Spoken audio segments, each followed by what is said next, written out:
এবার এলাকে নিজের মনের কথা বলে দিয়ে এলাকে জড়িয়ে ধরলো গোরা। হ্যাঁ বন্ধুরা, এমনটাই দেখা যাবে। তাই সম্পূর্ণ জানতে ভিডিওটিতে লাইক দেওয়া, চ্যানেলটি সাবস্ক্রাইব করে দেখতে থাকুন।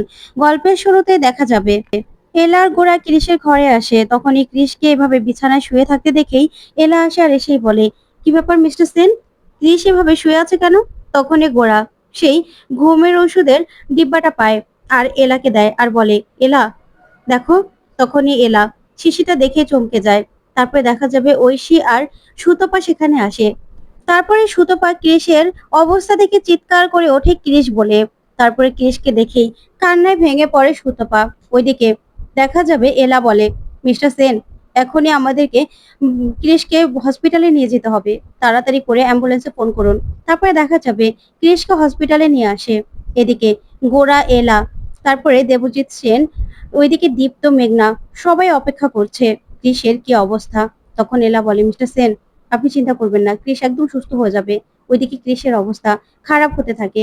তখন এলা বলে, আপনি চিন্তা করবেন না, কৃষকে আমরা বাড়ি নিয়ে যাবই। ওইদিকে মেঘনা ভেঙে পড়ে। তখন দীপ্ত বলে, মেঘনা এত ভেঙে পড়ছো কেন? কৃষকে আমরা ঠিক বাড়ি নিয়ে যাব। তখন মেঘনা কাঁদতে থাকে আর বলে, আমরা কিচ্ছু করতে পারলাম না। কৃষ এত বড় একটা পদক্ষেপ নিল আর আমরা সেটা আটকাতে পারলাম না। আসলে সব দোষ আমাদের। আমরা কেন আগে থাকতে সতর্ক হলাম না বলতো? আমরা কোনোদিনও কৃষকে নিজেদের আপন বলে ভাবতে পারিনি। তখনই দেখা যাবে দেবজিৎ সিং বলে, না মেঘনা, তোদের কোনো দোষ নেই, এর সব দোষ আমার। আমি আগে থেকেই জানতাম যে এরকম একটা ঘটনা ঘটতে পারে। যখনই অরিন্দম সবটা বলবে আর কৃষ সবটা জানতে পারবে, তখন যে এরকম একটা কিছু ঘটবে সেটা আমি আগে থাকতেই ভাবতে পেরেছিলাম। সব দোষ আমার। আমি কেন আগে থাকতেই সবটা সামলে নিলাম না? তখন মেঘনা বলে, না বাবা, তোমার কোনো দোষ নেই। আমি আর দাদা এতদিন ধরে তোমাকে আর মিমিকে ভুল বুঝে তোমাদের থেকে দূরে রেখেছি। আর কৃষকেও আমরা দূরে রেখেছিলাম আমাদের কাছ থেকে। কখনো আপন ভাবতে পারিনি। সব দোষ আমাদের। আমরা যদি ওকে সবসময় আপন ভেবে নিতাম, তাহলে কিন্তু এই দিনটা আসতো না। ওইদিকে দেখা যাবে তখন গোরা এই কথাগুলো শুনে খুব ভেঙে পড়ে। তারপরে দেখা যাবে মেঘনা বলে, সব দোষ আমাদের বাবা। তখনই দেবজিৎ সেন মেঘনাকে জড়িয়ে ধরে কাঁদতে থাকে। তখন গোরা বলে, না, আমার সব দোষ। আমি 25টা বছর নষ্ট করেছি নিজের রাগের থেকে। বাবা, পারলে আমাকে ক্ষমা করে দিও। তখন দেবজিৎ সেন দুজনকে জড়িয়ে ধরে কাঁদতে থাকে আর বলে, না, তোমরা চিন্তা করো না, কৃষকে আমরা বাড়ি ফিরিয়ে নিয়ে যাবই। কৃষ একদম সুস্থ হয়ে যাবে আর কৃষকে আমরা ভালোবাসা দিয়ে সুস্থ করে তুলবো। তখন মেঘনা বলে, হ্যাঁ বাবা, একদম ঠিক কথা বলেছো।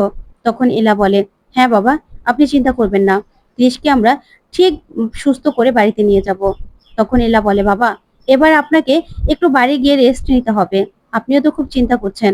আপনি চিন্তা করে অসুস্থ হয়ে গেছেন, তাই আপনারও তো একটু রেস্ট নেওয়া দরকার। তখন দীপ্ত বলে, হ্যাঁ বাবা, এলা কিন্তু একদম ঠিক কথা বলছে। আপনি আমার সঙ্গে বাড়িতে চলুন। তখন দেবজিৎ সেন বলে, না না, আমি কোথাও যাব না। আমি কৃষকে না নিয়ে কোথাও যাব না। কৃষ যতক্ষণ না পর্যন্ত সুস্থ হচ্ছে ততক্ষণ আমি এখানেই থাকবো। তখন গোরা বলে, বাবা, তুমি বাড়িতে গিয়ে রেস্ট নাও। আমি এখান থেকে কোথাও যাব না, আমি এখানে আছি। তুমি কৃষের জন্য একদম ভেবো না। তখনই গোরা বলে, দীপ্তদা, তুমি বাবাকে নিয়ে বাড়ি যাও। তারপরে দেখা যাবে এলা মেঘনাকে বলে, মেঘনা, তোমরা যাও, চিন্তা করো না। তারপরে দীপ্তকে বলে, মেঘনা আর বাবাকে নিয়ে দীপ্তদা তুমি বাড়ি চলে যাও। তারপরে দীপ্ত মেঘনাকে বলে, মেঘনা চলো, বাবা চলুন, এই বলে চলে যায়। তখনই নার্স আসলে গোরা বলে, আচ্ছা কৃষ কেমন আছে? তখন নার্স বলে, দেখুন, আমি তো এখন কিছু বলতে পারছি না, ডক্টরকে জিজ্ঞাসা করুন। তারপরে গোরা ভেঙে পড়ে। তখন এলা বলে, মিস্টার সেন, আপনি ভাববেন না, সব ঠিক হয়ে যাবে। তখন গোরা বলে, আপনি না জিতে গেছেন এলা। তখন এলা বলে, মানে? তখন গোরা বলে, আপনি বলেছিলেন ভালোবাসা কখনো স্ক্যাম হতে পারে না, ভালোবাসা সব সময় সত্যি। তাই আমি আজকে বুঝতে পেরেছি আমার বাবা আর মায়ের ভালোবাসা সব সময় সত্যি ছিল।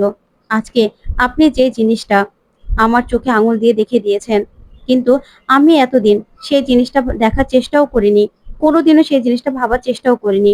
তখন এলা বলে, মিস্টার সেন, ভালোবাসা সবসময় সত্যিই থাকে, কিন্তু সেই সত্যি ভালোবাসাটা সবার কপালে থাকে না। তখন গোরা বলে, না না এলা, এতদিন পর্যন্ত আমি অনেক ভুল করেছি। 25 বছর সবার থেকে আমি দূরে রয়েছি, আলাদা রয়েছি।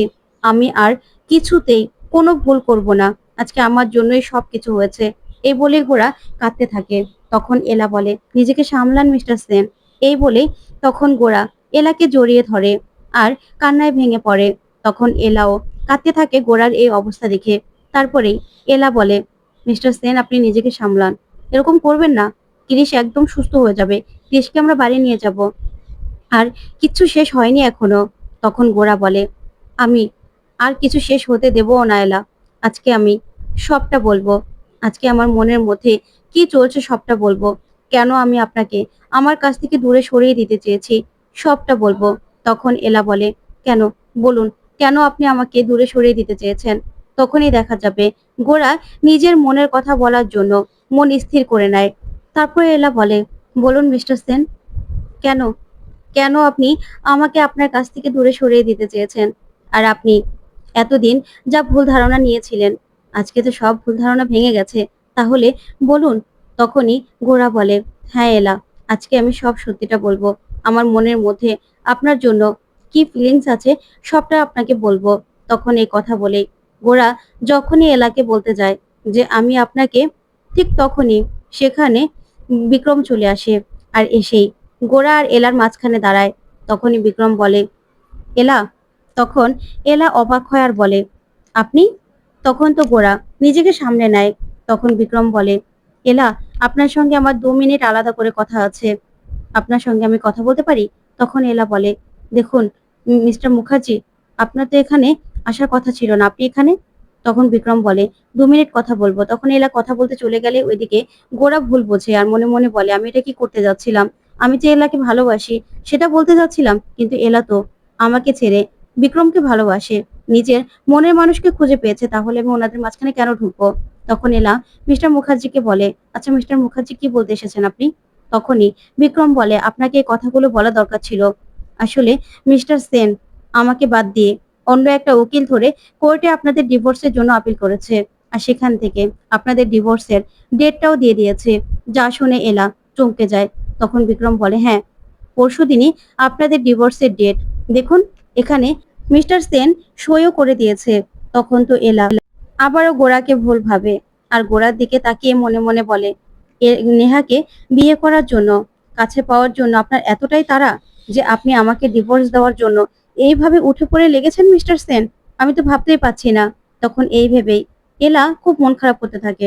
ওইদিকে আলিয়া একা একাই বকবক করতে থাকে আর বলে, সবকিছু শেষ হয়ে গেল। তখনই নেহা আসে। তখন আলিয়া বলে, এখন আর কি করবে? এলা তো সব ভুলটা ভাঙিয়ে দিল। দাদা ভাইয়ের দাদা ভাইয়ের মনে যে ভালোবাসা নিয়ে অবিশ্বাস ছিল সবকিছু শেষ। তখনই নেহা বলে, তাই এবার এলা আর গোরা কাছাকাছি আসবে তো? তখন আলিয়া বলে, কাছাকাছি আসবে না, কাছাকাছি হয়তোবা এসেও গেছে। তখন নেহা বলে, এটা কোনোদিনও সম্ভব নয়। তখন আলিয়া বলে, তোমার পাশে আমি ছাড়া তো আর কেউ নেই নেহা, এই কথাগুলো কি করে বলছো? তখনই ঐশী সেখানে এসে দাঁড়ায়। তারপরে নেহা বলে, এই বাড়িতে অনেক মানুষ আছে যারা এলাকে পছন্দ করে না, এলার বিপক্ষ। কি ঐশী, ঠিক বলছি তো? তখন ঐশী বলে, হ্যাঁ নেহাদি, তুমি একদম ঠিক কথা বলেছো। তখনই আলিয়া বলে, তুমি? তখন ঐশী বলে, হ্যাঁ, আমি নেহাকে আগে থাকতে বলে দিয়েছিলাম যে দাদু ভাই, তারপরে ক্রিস, সবাই মিলে জামাইবাবু আর দিদিকে এক করার জন্যই এই নাটকগুলো করছে। মিস্টার মুখার্জিকে দিয়ে এই নাটক করাচ্ছে যাতে জামাইবাবু হিংসায় জ্বলে পুড়ে দিদিভাইকে ভালোবাসার কথাটা বলে দেয়। তখন আলিয়া বলে, কিন্তু ঐশী, তোমার নিজের দিদির বিরুদ্ধে তুমি যাচ্ছ কেন? তখন ঐশী বলে, সব সময় দিদি আমাকে হিংসা করেছে আর ছোটবেলা থেকেই ও আমার যা যা পছন্দ সবকিছু কেড়ে নিয়েছে।